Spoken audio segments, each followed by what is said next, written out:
Bonjour à tous. Nous sommes aujourd'hui la paracha Vayera, quatrième paracha de la Torah.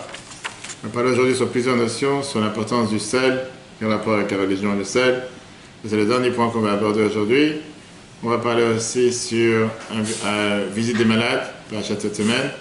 Est-ce qu'on peut visiter un malade en Zoom ou de manière virtuelle? On va voir ça aussi. On verra aussi sur la circoncision d'Abraham. Pourquoi Dieu a décidé de détruire Sodome et Gomorrhe de la manière comment ça s'est passé cette semaine, alors qu'il y a 2 semaines, on avait vu comme quoi Dieu a juré qu'il n'allait plus rien détruire. On a parlé ça longuement dans le cours de lundi soir. On peut revoir et qui explique quel était le mode économique de Sodome, pourquoi ils ont mérité, si on peut dire, d'être tellement détruits. Mais aujourd'hui, on va d'abord revoir en revue, comme on a l'habitude à chaque fois dans ce cours, la paracha en revue. Je vais voir s'il est branché, sinon... La paracha Vayera, c'est une paracha où il y a 147 versets. D'accord? Juste 3 jours après le décès d'Abraham, 3 jours après la circoncision d'Abraham, la Torah nous raconte comme quoi Abraham, il attend les invités qui viennent le voir et personne ne se présente. Pourquoi personne ne se présente? Parce que Dieu a décidé de faire en sorte que le soleil soit très puissant, le soleil soit très fort, et comme ça, personne ne va venir le déranger. Mais finalement, il y a 3 personnes qui viennent, environ c'est 3 anges, 3 personnes qui viennent et qui sont déguisées en anges, 3 anges déguisés en personnes, et Abraham, il les invite de manière très très large, il leur donne même des langues avec la moutarde, de là on apprend qu'on pourrait respecter la Torah, parce qu'il n'a pas mélangé le lait et la viande, il leur a donné d'abord le beurre, etc. Ces anges, il y en a 3 qui sont venus, un d'eux, ils partent après à Sodome, un était pour faire savoir à Abraham qu'il va avoir un enfant, Yitzhak, un pour le guérir de la circoncision et un pour détruire Sodome. Ils vont vers Sodome. Et Dieu il va faire savoir son plan à Abraham en lui disant: sache que je vais détruire la ville de Sodome et Gomorrhe. Au départ c'était 5, après 2, on va entrer dans les détails après. La femme de Lot se retourne en arrière, alors qu'elle est prévenue de ne pas regarder en arrière, parce que tu ne mérites pas de voir la souffrance des autres alors que tu n'es pas mieux qu'eux. Et elle s'est transformée en statue de sel. Lot il se cache dans la grotte. Ses filles pensent que l'humanité tout entière a été détruite. Ils donnent à boire à leur père et ils tombent enceintes de leur père, ce qu'on appelle des incestes, et chacun d'elles ont eu un garçon. Abraham continue et il va maintenant déménager, habiter avec Avimelech. Lui et Sarah, ils sont cachés parce que, et elle est mariée, on se rappelle que la semaine dernière, encore une fois, elle devait être kidnappée, c'est pour ça qu'il a dit à sa femme, dis que tu es ma sœur. Et au final, Dieu se dévoile à Avimelech en lui disant, lâche Sarah, parce qu'ils avaient pris Sarah dans le palais, et il renvoie Sarah en donnant à Abraham des cadeaux. Et finalement, il veut faire avec elle une alliance, avec lui une alliance. Et l'alliance qu'il a fait, c'est de créer l'endroit qui s'appelait Be'er Sheva, qui existe jusqu'à aujourd'hui. Abraham, il construit un grand centre pour les invités, pour propager le monothéisme, propager le fait qu'il y a un seul Dieu sur terre. Finalement, la paracha de cette semaine nous raconte ce qu'on a vu déjà à la fin de la semaine dernière. Sarah donne naissance à un enfant qui s'appelle Yitzhak. À 2 ans, quand il a 24 mois, Abraham fait un grand festin en invitant tous les géants de la nation, toutes les plus grandes personnes qui existaient à l'époque, pour remercier Dieu. Sarah, elle est très inquiète du mauvais impact qu'Ishmaël a sur son fils, le premier garçon. Elle demande à Abraham de le renvoyer. Agar et Ishmaël, ils abandonnent la maison dans le désert. Ils n'ont plus d'eau. Ishmaël commence à sécher, clairement. Et puisqu'il commence à sécher, il y a un ange qui vient le voir et qui dit, montre à Agar, il y a un puits d'eau quelque part, comme ça Ishmaël l'est sauvé. À la fin de la paracha, on verra la dernière épreuve qu'Abraham il a eue avec le sacrifice d'Yitzhak. Dieu demande à Abraham, va sacrifier ton fils. Abraham n'attend pas un instant, il le fait, il va sur le mont Moriah, où plus tard va être érigé le temple, et il prépare un autel pour sacrifier son fils, et avant, il a le couteau dans la main. Et l'ange de Dieu l'arrête et lui dit, ne lève pas la main sur ton fils, à la place il lui monte un bélier qui est sur le coin. Et c'est comme ça une des raisons pourquoi on sonne dans les chauffards, le corne de bélier pour Rosh Hashanah, pour se rappeler le sacrifice d'Yitzhak. Dieu jure à Abraham qu'il va se rappeler cette grande action qu'il a fait pour les générations à venir. Et enfin, Abraham, il a annoncé que son frère Nachor, la famille elle a grandi, il a un enfant qui s'appelle Bethuel, qui devient le père de Rivka, qui sera la femme de Yitzhak dans les parachiotes suivantes. Voilà le résumé de toute la paracha, et maintenant on va rentrer dans les détails. Paracha de cette semaine, Abraham, il se présente comme un homme de bonté. Un homme de bonté, pourquoi? Quelqu'un qui a l'habitude de faire du bien dans son entourage. On voit qu'il est assis en dehors de sa tente, alors que le soleil tape très fort, comme à Dubaï. il n'y a pas un chat dans la rue, il fait tellement chaud, et qu'il n'y a personne qui est présent pour pouvoir passer, alors que lui, sa volonté, c'était toujours d'avoir des invités, d'avoir des gens qui sont présents.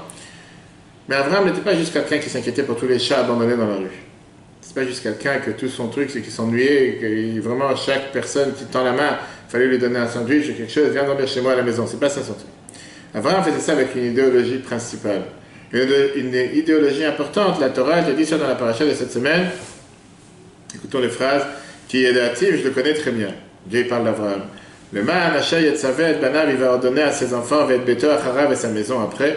Le Shamru, Derech Hashem, ils vont garder le chemin de Dieu, la Asot, Tzedaka ou Mishpat, pour faire la justice. On dit en anglais law and order. Law and order, la loi et l'ordre, la justice et la charité. Mais c'est mal traduit. Chaque matin, Abraham se réveillait et se posait la question suivante. Pourquoi Dieu m'a donné ce qu'il m'a donné? Pourquoi j'ai reçu de Dieu ce que j'ai reçu? Avec quel mérite j'ai été béni de pouvoir aider les autres? Mes capacités, mes connaissances. Pourquoi tout ça m'a été donné juste à moi? Comment ça se peut que parmi toutes les créatures sur Terre, je suis le seul qui a réussi à découvrir qu'il y a un Dieu sur Terre? Est-ce qu'il n'y a pas une raison? Est-ce qu'il n'y a pas un but derrière? Est-ce qu'il n'y a pas un sens?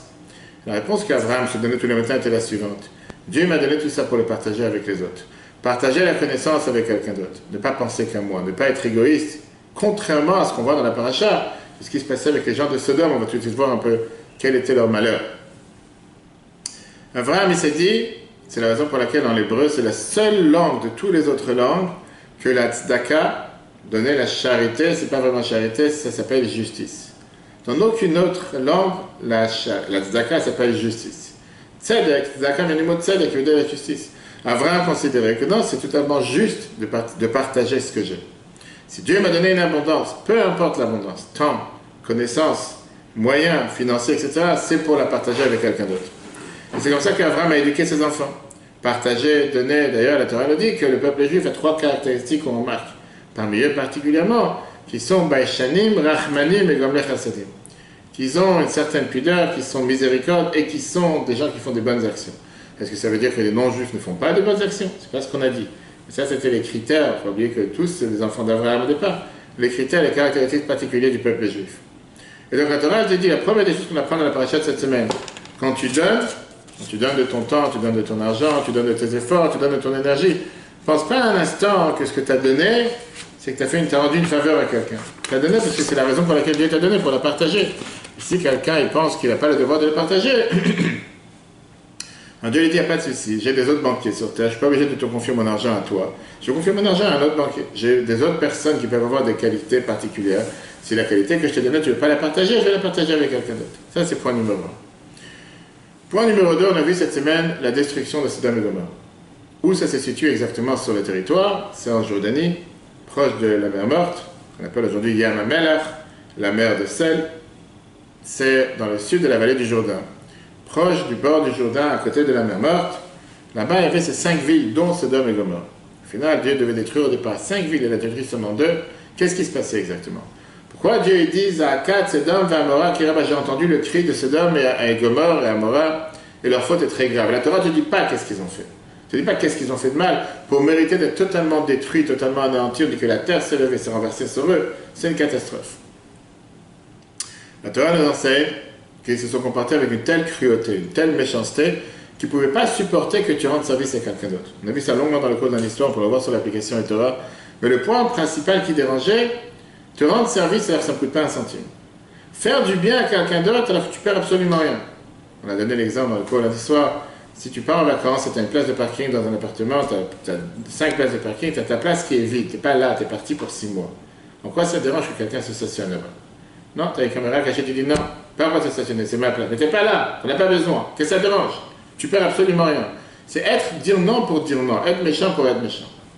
Ça, c'est quelque chose qui se passait dans cet endroit. Dieu, il a vu ce qui se passe, il a décidé de détruire ces endroits-là. Avant ça, Dieu décide d'appeler d'abord Abraham, de lui faire part de son plan.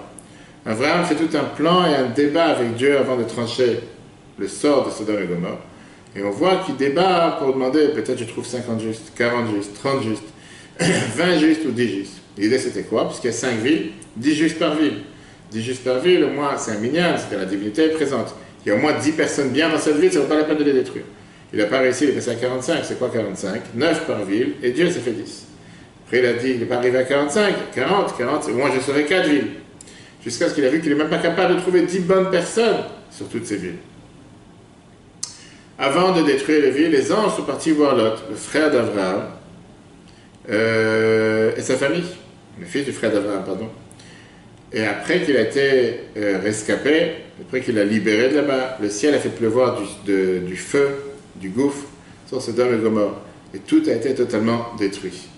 Lot et sa famille, Dieu leur a ordonné de ne pas se retourner en arrière. La femme de Lot n'a pas pu se retenir, on verra tout à l'heure. Et elle a décidé quand même de voir ce qui se passe, prendre des photos, des selfies pour mettre sur Facebook. Et elle s'est transformée en bloc de sel. La femme de Lot s'appelait Idith. Sodome et Gomorrhe, ils étaient construits dans un endroit avec une vue, avec un endroit, avec une abondance matérielle qui était sans précédent. C'est-à-dire, on va dire, un paradis sur terre. Que ce soit en terre, que ce soit en minéraux, que ce soit en or, c'est vraiment quelque chose de magnifique. Et qu'est-ce qui était le problème de Sodome et Gomorrhe? Ils ne pouvaient pas supporter, ils étaient tellement égoïstes de partager les richesses. Pourquoi partager quelque chose qui appartient qu'à nous? Pour eux, ils avaient une loi de Sodome interdisait de recevoir des invités. Et ils punissaient gravement celui qui a eu un invité chez lui à la maison en lui confisquant toute sa richesse. Comment ça se fait que tu partages quelque chose qui t'appartient à quelqu'un d'autre? Ils étaient connus avec leur cruauté envers les invités, comme on l'a vu dans le cours de l'histoire, qu'ils avaient des hôtels où il y avait des lits tous à la même taille. Celui qui avait des pieds plus grands que le lit, il coupait les pieds. Celui qui avait des pieds plus courts que le lit, il tirait ses membres, il faisait de l'extension pour s'assurer que le lit soit rentabilisé, qu'il soit totalement couvert. C'est une des choses que le Midrash nous raconte. La fille de Lot s'appelait Plotit. Elle s'est mariée à un des chefs de la ville. Elle a eu pitié sur un pauvre qui venait dans la rue. Elle lui donnait à manger. Ils l'ont attrapée. Et ils l'ont punie de la brûler vif. Pourquoi? Parce qu'elle a osé donner à manger à un pauvre. Avant sa mort, elle est partie voir Dieu, elle a prié à Dieu en criant. Et c'est ça que la verset de la Torah te dit. Erdana vere aketsaakata. Dieu dit, je vais descendre et voir est-ce que ce cri de cette femme que j'ai entendu, de cette fille en parlant de la fille de Lot, comment ils ont pu faire une telle méchanceté. Mais là, je te raconte une autre histoire avec une autre fille qui a donné à manger à un pauvre et ils se sont dit, c'est pas possible que ce pauvre il tombe dans les quartiers tous les jours, il n'a jamais maigri, il n'est toujours pas mort. Si personne ne le nourrit, il aurait dû mourir depuis longtemps. Il y a bien quelqu'un qui le nourrit. Ils se sont rendus compte que c'est cette fille qui le nourrissait. Ils ont mis dans tout son corps du miel et ils l'ont jeté dans un endroit où il se trouvait des... Pourquoi il avait Pourquoi Dieu il a demandé à Abraham son avis en fait? Très bonne question, on va tout de suite voir. Troisième point pour il n'y avait pas que Sodome et on va tout de suite voir. N'oublie pas qu'on a déjà nettoyé beaucoup de racailles, on a déjà mis beaucoup de karchas les dernières semaines. On avait déjà eu le mabou, le déluge, il y a pas mal de choses qui sont nettoyées. Justement, c'est ce qui dérange, c'est qu'avec tout ce qui s'est passé, tu n'as pas encore compris. Alors, tu vas dire c'était 2000 ans d'histoire, pas forcément c'était les mêmes personnes. On va y arriver, pourquoi? C'est pas que Dieu lui a demandé, on va tout de suite voir. C'est pas que Dieu lui a demandé son avis. C'est que Dieu il a voulu lui montrer, on a expliqué ça longuement dans le cours de l'histoire, moi j'avais à l'écouter, c'était pas encore écouté, comme quoi Dieu voulait montrer l'antithèse de Sodome. Là, tu as des gens qui font que du mal et qui ne méritent pas d'être sauvés. Et là, tu as quelqu'un que la seule chose qu'il cherche à porter, à défendre, des gens qui n'ont rien à être défendus. Et c'est ce que Dieu a voulu leur montrer. Regardez la différence entre lui et vous. Dieu va voir Abraham pas pour lui demander son avis, est-ce que, comme s'il avait dit non, il ne l'aurait pas fait. Non, c'est pas ça le point. Pour vous montrer, regarde, Abraham, il essaie de trouver quelque chose pour vous défendre alors que vous ne méritez même pas d'être défendu. Et ça, c'est de vous montrer comment Dieu il attend que quelqu'un se comporte. Que même si c'est quelqu'un que je ne trouve pas une raison pourquoi je devrais le défendre, je dois chercher comment être bien envers lui. Il était au courant qu'il y avait une peine sur la vie. C'est important, Dieu est venu voir Abraham, il a prévenu que c'est ce qui va se passer. Son neveu, Lot, il est parti habiter là-bas, on a vu ça la semaine dernière, parce qu'il aimait bien ces gens-là, il ne voulait pas vivre avec la droiture d'Abraham, il ne pouvait pas supporter vivre avec la mentalité d'Abraham. Il y a une règle dans la halakha qui dit Kofin al-midat Sodom. On oblige quelqu'un qui se comporte comme les gens de Sodome. C'est-à-dire, quand tu n'es pas d'accord de faire une faveur à ton ami, alors que ça ne te coûte absolument rien, aucune perte, aucune souffrance, le tribunal a le droit d'obliger à faire ce qu'il faut faire. On a vu, c'est un exemple lundi soir. Par exemple, tu as décidé d'ouvrir un cabinet dans tel endroit, et tu as un local juste à côté où il est aussi en vente. Et tu as une autre personne qui n'est pas forcément, il n'a rien dans le quartier, il n'a rien dans l'endroit, qui décide que tu veux l'acheter. Et toi, tu veux aussi l'acheter. L'autre dit non, c'est moi j'ai envie d'acheter parce que je dis qu'est-ce que ça te dérange. Eux, ils ont dit un local ici, ils veulent s'agrandir. Pourquoi tu dois le... Alors quand tu dis qu'on a le droit de faire sauter la vente de l'autre pour pouvoir le donner à ceux qui sont à côté. Pourquoi? Parce que c'est zen et nef, vous allez faire ça. Eux, ils peuvent en profiter. L'autre, il lui manque rien, tu n'as rien ici. Qu'est-ce que tu vas chercher ici? Qu'est-ce que tu vas gagner de plus ici? Pour toi, quelle différence? C'est ici ou dans deux rues? Il n'y a aucune différence. Alors qu'eux, ils ont eu un gain. Et comme ça, beaucoup de halachot, de lois qu'on a dans Shulchan Aruch, qui sont justement pour faire éviter une personne à ne pas se comporter comme les gens de Sodome. C'est quoi l'idée de ces gens de Sodome?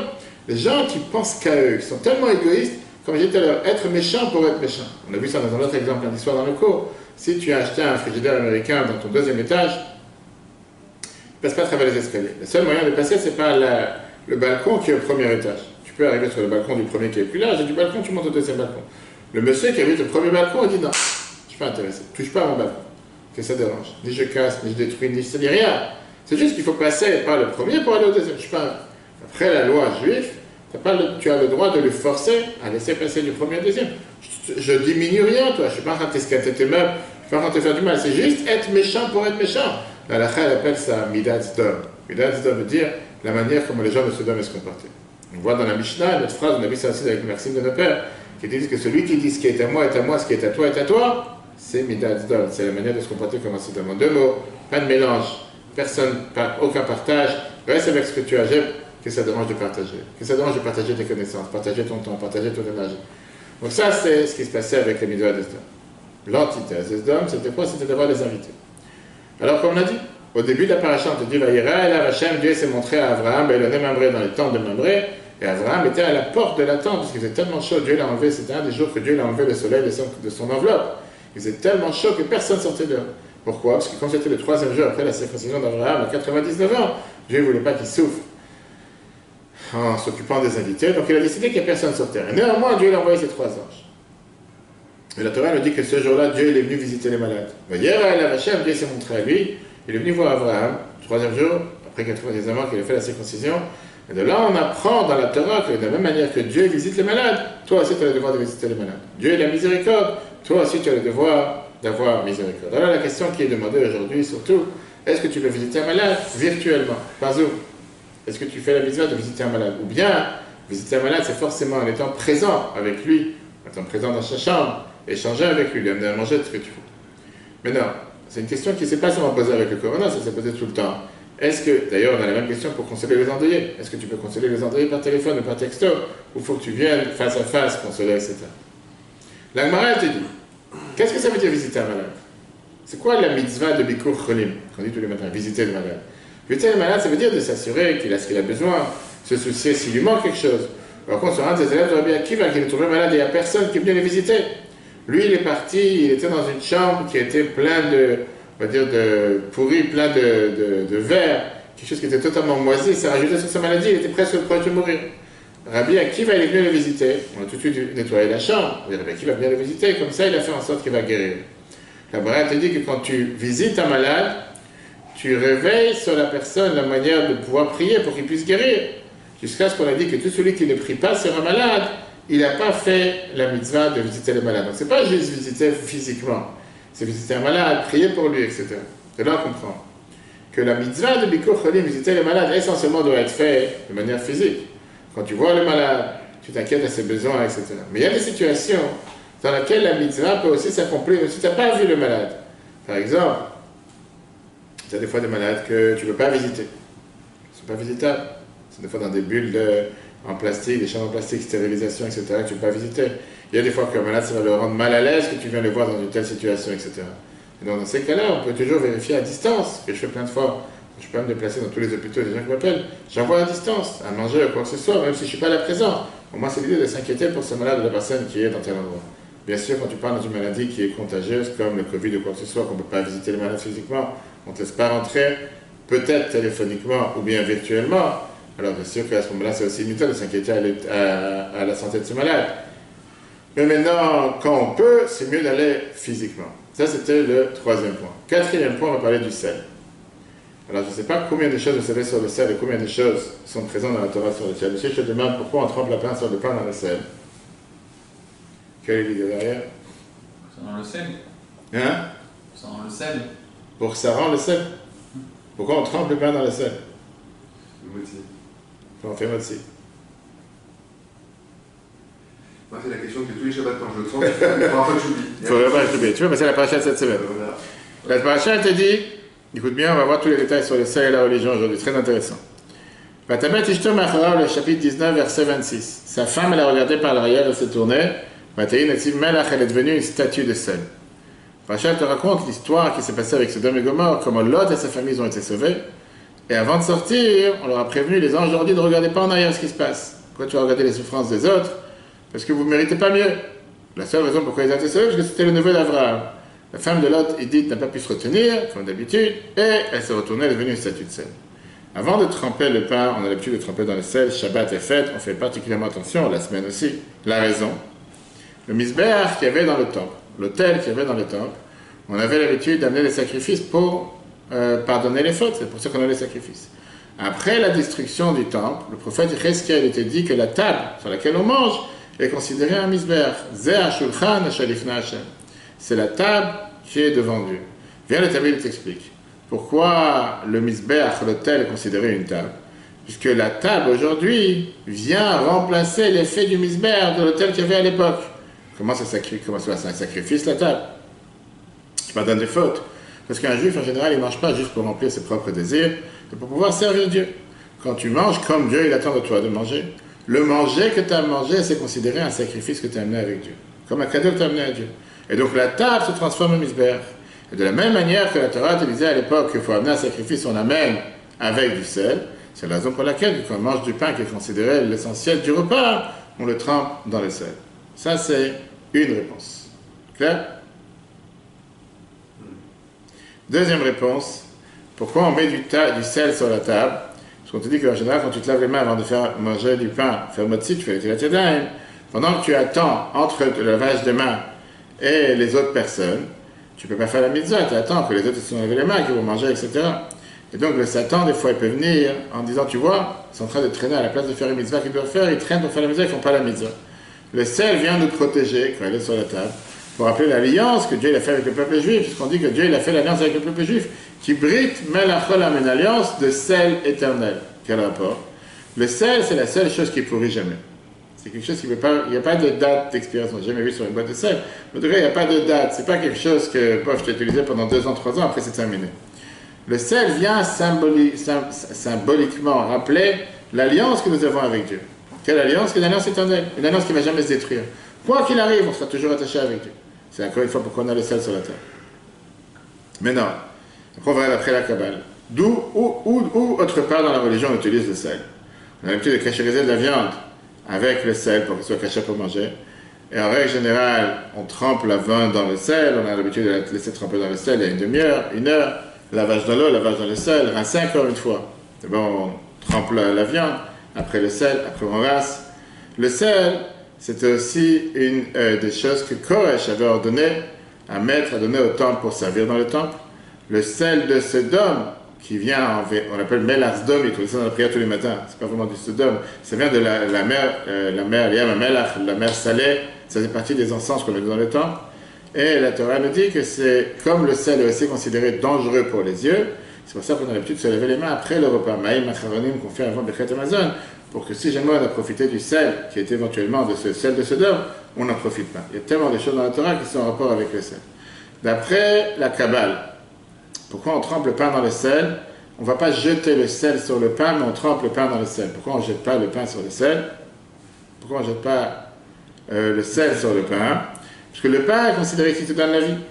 Ce qui te donne la vie, ça vient montrer la bonté de Dieu envers nous. Le sel, c'est une épice que tu n'es pas apte à manger. Tu peux pas manger du sel, tu peux manger des cuillères de sel. Personne ne te fait manger des cuillères de sel. Ça vient refléter le din, le jugement. Le pain qui est trempé dans le sel, ça veut dire que tu veux renforcer la bonté sur la rigueur. Alors que pour pouvoir enlever la dureté du sel, tu trempes le pain à l'intérieur. Ça montre la supériorité du pain sur le sel. Ça s'exprime par ça que tu trempes le pain dans le sel. Pourquoi on le trempe 3 fois? Pourquoi pas 5 pour les Tunisiens, ou 10 ou 12 ou ceux qui veulent faire du rab? Écoute bien ce que la Kabbale te dit. Le pain en hébreu, comment tu dis du pain en hébreu? Lechem. Compte numérique. Chaque lettre elle a un compte numérique. Lamed c'est 30. Chet 8. Même 40, ça fait 78. 78 tu divises par 3, ça fait 78 par 3. 26. 26 c'est le compte numérique de Dieu. Et c'est ce qui est écrit dans la Torah. Lo ala lechem levado yechye adam qu'on ne vit pas seulement sur le pain, mais sur la parole de Dieu qui fait vivre. Qui veut dire, c'est pas seulement grâce au pain qu'on vit, mais la parole de Dieu. C'est la raison pour laquelle on le trempe 3 fois. Je termine avec le dernier point pour aujourd'hui, qui est le conseil d'Abraham. Tu vois, on dit qu'avant qu'Abraham fasse la circoncision, qu'est-ce qui s'est passé? Il a demandé conseil. Dieu lui a demandé de faire la circoncision, il est parti voir son cabinet. C'est un truc, est-ce que Sarah aussi, parce qu'elle est morte dans le désert après cet épisode-là? Oui, oui. Il n'y a pas eu une histoire la semaine prochaine, ça. Après, ça. Avec Sodome et Gomorrhe aussi, non? Il n'y a pas eu un truc Non, comme ça? Sarah, non. Ah, c'est pas retourné elle aussi? Non. Sarah, c'était parce qu'elle a été tellement bouleversée du fait d'apprendre que son fils il va être sacrifié. C'est pour ça qu'elle est morte sur le champ. Mais ça, on verra la semaine prochaine, c'est pas Sarah. Non. Juste une seconde par rapport au sel. C'est fondé ou c'est pas fondé moi, en tout cas, j'ai été élevé comme ça. Ne jamais manger un œuf si tu mets pas de sel dessus. Que c'est le deuil, non, pas du tout. Je pense que le sel achète. Non. Ok. Attends, j'ai une question. Vas-y, bien sûr. Est-ce que quand on fait le kidouche le vendredi soir et il reste du vin dans le verre de kidouche, il y en a qui disent qu'il ne faut pas le jeter, et il y en a qui disent qu'il ne faut pas le laisser à l'air libre, il faut aussi le recouvrir. Ça, c'est pas seulement le vin, c'est n'importe quelle chose. On ne boit pas en général d'un verre qui a été découvert toute la nuit. C'est écrit dans Shulchan Aruch. Peu importe, pas seulement le vin, vin, eau, quoi que ce soit. Alors à l'époque, c'était parce qu'on te disait de peur qu'il y avait des venins de serpents ou quoi que ce soit, qu'ils ont pu éventuellement boire dans la nuit. Tu n'as pas vu ce qui se passe. Aujourd'hui, dans les maisons, je ne pense pas qu'on a des serpents, même s'il y a des maisons où il y en a. Mais on ne boit pas, on dit qu'en général, de quelque chose de découvert, on ne laisse pas découvert tout le temps. On ne jette pas le vin qui reste. Pas besoin de jeter. Pourquoi on ne jette pas? Parce que tu fais une bracha dessus. Moi, je jette. D'accord? Pourquoi je jette? Donne les enfants boire. Moi, les enfants, ils adorent. C'est eux qui boivent, c'est eux qui finissent. Et alors, justement, moi, j'ai le troisième. Celui qui boit tous les samedis soirs, là, il boit, il adore. Est-ce que le vendredi, il faut ouvrir une nouvelle bouteille? Non, tu peux te dire la bouteille la semaine dernière. Même si le goût, il est un peu plus amer? J'ai jamais vu la différence, la vérité. Moi, je sais que j'ai des bouteilles que j'utilise de semaine en semaine. Une semaine sur une semaine. Et c'est écrit nulle part que tu dois ouvrir de nouveau. Tu peux très bien utiliser les anciens. Pourquoi il y en a qui ouvrent de nouveau? Parce qu'ils disent voilà, c'est Shabbat, pour le kavod de Shabbat, d'ouvrir une nouveau. Mais tu n'es pas obligé d'ouvrir une nouveau. Si tu as une bouteille de vin que tu ne bois pas de vin toute la semaine et que tu as une bouteille tu n'es pas obligé d'ouvrir une nouvelle bouteille chaque Shabbat et jeter le reste. Oui. Et ce vin qui douche du vendredi, nous on boit une petite gorgée chacun, après on le jette. Pourquoi tu jettes? Parce que je n'aime pas ça. Moi. Prends un vin que tu as.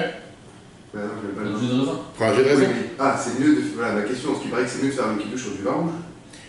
D'abord, c'est mieux prendre du vin rouge et pas le boire ou du raisin et le boire? Moi, le vin rouge, c'est écrit nulle part que tu dois prendre du vin rouge. La Chaya te dit que tu dois prendre d'abord le meilleur vin. Si tu as un vin blanc, sur un autre, c'est écrit comme ça. Si tu as un vin blanc qui est mieux que le vin rouge, tu peux très bien prendre du vin blanc. C'est écrit nulle part que tu dois prendre juste du vin rouge, numéro 1. Pour toi, ça soit un plaisir de boire. Exactement. Tu fasses une mitzvah avec un plaisir. Donc c'est écrit nulle part. Maintenant, le problème est quoi? Surtout quand tu parles de la France, parce que les Français avec le vin, c'est que les Français, quand tu parles à un chef cuisinier, il dit le vin blanc, c'est pour la cuisine. Ok, très bien. Vas-y, tu as inventé une chose. Qu'est-ce que tu veux que je te dise? Dans le monde, c'est pas comme ça. Tu as des gens qui préfèrent le vin blanc. Et d'ailleurs, c'est qu'il y a beaucoup de soirées, galas, dîners, mariages, où les gens te servent du vin blanc. C'est écrit nulle part que vraiment tu n'as pas le droit d'en boire. Mais tu as des gens qui ne préfèrent pas. Ils disent non, le vin blanc, c'est mauvais pour le cœur. J'ai entendu tout et n'importe quoi. Chacun avec ses histoires. Tu préfères le vin blanc, tu veux faire du vin blanc sans problème. Tu n'es pas obligé de prendre du vin rouge. Et c'est quoi le problème? Non, tu n'as pas besoin de jeter. On jette pas parce qu'on a fait une bracha dessus. En général, tu donnes à boire. Maintenant, il y a deux choses. Qui t'a demandé de remplir un verre de 3 litres? Ça dépend. Il y a un minimum. Tu peux avoir les verres minimum. Les verres minimum, c'est 10 centilitres. Tu veux faire un verre de 10 centilitres? 10 centilitres, ça suffit largement. C'est ce que j'ai à la maison. J'ai un verre de 10 centilitres, qui est la taille qu'on a besoin pour faire un kidouche. Ça suffit largement. Bien sûr, si tu veux prendre une cruche et tu veux prendre un verre qui fait 2 litres, qu'est-ce que je te fais? C'est pas obligé de prendre pareil. T'as des trucs en plastique qui font exactement les 10 centilitres. Exactement. Pas obligé de faire plus grand, quoi que ce soit. Après, donne aux enfants. Les enfants, ils font leur propre kidouche sur du vin, du raisin, ils mélangent, j'ai aucun souci, pourquoi pas. Mais revenons à ce qu'Abraham, il est parti demander conseil à son cabinet. Il y avait 3 amis, Aner, Eshkol et Mamré, la Torah nous raconte. Est-ce que je fais la circoncision ou pas? 99 ans. Aner, il a répondu, si tu fais la circoncision, tu vas perdre toutes tes forces, toute ta force devant tes ennemis, etc. Eshkol, il a dit, tu vas perdre beaucoup de sang. 99 ans, c'est grave. Mamré, il a dit, c'est quoi cette question? Dieu t'a sauvé la semaine dernière de la fournaise en feu. Il a vu l'histoire qu'il est sorti vivant, et là tu as peur de faire la circoncision. Tu n'as pas de quoi avoir peur, fais la circoncision. La question que la Bible demande, pourquoi Abraham a demandé conseil? C'est quoi? Pourquoi il demande conseil? Dieu il a demandé de faire quelque chose, Dieu t'a demandé, tu le fais. À tel point que la semaine dernière, on a vu qu'il était prêt à être brûlé vif en rentrant dans la fournaise en feu. Là, tout d'un coup, Dieu lui demande de faire quelque chose, il dit non, je vais demander conseil. Avant le sacrifice d'Yitzhak à la fin de la paracha, il n'a pas demandé conseil. L'histoire de la semaine dernière dans le feu, Dieu il a sauvé Abraham de oui. Par contre son frère, il n'a pas sauvé. Il est mort. Qui c'est qui l'a jeté? C'est lui, c'est Nimrod qui l'a jeté. Pourquoi? Parce qu'on a vu la semaine dernière, c'était dans ce cours, un autre cours. Alors qu'il a dit qu'il se rangeait du côté d'Abraham. Mais justement, c'est ça le problème. C'est ça le problème, c'est que depuis le départ, il doutait. Il s'est dit, moi je vais avec qui c'est qui m'arrange. Et quand tu vas avec qui t'arrange, en deux mots, c'est-à-dire que tu n'as pas de conviction personnelle, dans ta tête, tu n'es pas clair, c'est un danger. Il aurait dû, depuis le départ, se dire, si tu es convaincu que c'est Abraham qui a raison, que tu dis, je vais voir où ça m'arrange le mieux. Si c'est là-bas, je profite, tant mieux, c'est là-bas, je profite. En deux mots, tu vas où ça t'arrange, tu n'as pas de conviction, tu ne mérites pas de dire. Nimrod, non. C'est lui qui a dit. Oui, mais alors après, il a été puni, c'est différent, mais c'est lui qui a. Non, c'est pas lui qui a dit, c'est Haran qui est mort. C'est Haran qui a. Haran, il est mort. Haran, c'était le frère d'Abraham, lui. Pourquoi il est mort? Parce qu'il a dit, je veux où ça m'arrange. D'ailleurs, au juin, on a vu ça dans le cours un peu la semaine dernière. C'était entre Abraham et. Non, il y avait Nimrod. Il n'y a pas de. Alors si on. Haran ou Nimrod. Il a dit, c'est quoi, Abraham ou Nimrod? Ou Terah, son père, c'est la même chose. Ou les idolâtries, ou bien Dieu. C'est dit, si c'est Abraham, il est sauvé, ça veut dire qu'il y a un Dieu sur terre. Ça veut dire que son Dieu, il est réel. S'il n'est pas sauvé, ça veut dire qu'il n'y a pas de Dieu sur terre. Donc à ce moment-là, je crois vos bêtises, dans les bêtises de son père, etc. Mais justement, l'idée, c'est qu'il n'y avait pas de Dieu de conséquencer sur les deux mariages. Et ça, c'était la semaine dernière. Revenons avec les trois de cette semaine. Et donc, pourquoi il a demandé conseil? On voit qu'il n'a pas demandé conseil sur la Kedah ni quoi que ce soit. Les commentateurs nous expliquent qu'Abraham, il n'avait pas de doute, il n'était pas en train d'hésiter s'il faut faire ou pas faire, il n'était pas en train de demander conseil. C'est pas ça qu'il est parti faire. Abraham, il est parti, pourquoi? Parce qu'il voulait absolument montrer, comme quoi, la Bible nous explique, qu'Abraham, il n'a pas cherché des conseils pour lui dire comment faire la mitzvah. Il voulait qu'il lui conseille quelle est la meilleure manière de faire ce que Dieu lui demande. Et par ça qu'il a demandé conseil, il a voulu engendrer avec lui des autres personnes. Est-ce que toi tu penses que c'est quelque chose de bien à faire ou pas? Et automatiquement, il leur a fait parler de cette idée que Dieu l'a dit, il faut faire la circoncision. C'est pas qu'il cherchait à avoir un conseil pour l'empêcher de le faire. Et la Torah nous dit que de cette qualité d'Abraham, on apprend beaucoup de choses. Quand tu nommes quelqu'un responsable d'une synagogue ou quoi que ce soit, ou n'importe quel autre domaine, tu ne fais pas seulement ça pour pouvoir profiter de sa sagesse, mais pour avoir des gens qui soient partenaires avec toi dans l'action, pour qu'ils se sentent partie de l'action, qui font partie avec toi. Automatiquement, ils ne vont pas s'opposer à toi. Le fait de mettre des gens, ce qu'on appelle dans le jargon d'aujourd'hui délégués, pas seulement délégués, d'avoir des autres gens qui se présentent avec toi, automatiquement, à la place de se battre et de convaincre, ils vont se battre pour la même cause. Ils vont dire, je voudrais participer, je voudrais aider, je voudrais être présent. Rachamim nous raconte même qu'Aner et Shkol et Mambré, ils ont été circoncis, malgré qu'au départ, ils étaient contre. La raison pour laquelle on se circoncis, comme les Espagnols, c'est pas parce qu'Abraham il a fait, parce que Dieu l'a dit dans la Torah. Mais néanmoins, l'idée qu'Abraham est parti demander conseil, c'était un moyen de pouvoir faire en sorte de faire participer les autres avec lui. Au lieu de venir et dire, c'est comme ça qu'il faut faire, demande aux gens qu'est-ce que tu penses, quelle est la meilleure idée à faire. C'est ça que les gens ils échangent, automatiquement ils vont vouloir prendre part et participer. Terminons avec le dernier point, comme l'a dit tout à l'heure, les invités. Un débat qui se pose dans toutes les maisons en général, tu as le mari et la femme, un qui aime avoir des invités à la maison Shabbat ou les fêtes, ou dans la semaine, l'autre qui est contre, que ce soit le mari qui est pour, la femme qui est contre ou le contraire, un qui dit, j'ai pas envie d'avoir les invités parce que ça vient sur le compte de la famille ou des enfants, et je préfère m'occuper des enfants que de parler avec les invités, ou le contraire. Alors comment faire pour avoir la paix dans le couple dans ces situations-là? La réponse elle est, avoir des invités c'est une mitzvah de la Torah. On a vu que Dieu l'a fait, c'est bien de le faire, néanmoins ça ne doit pas faire de manière imposée, ça doit se faire avec intelligence. Tu ne peux pas venir à la maison et dire je ramène avec moi 5 personnes, donc tu sais que ta femme ne va pas préparer pour 5 personnes en plus.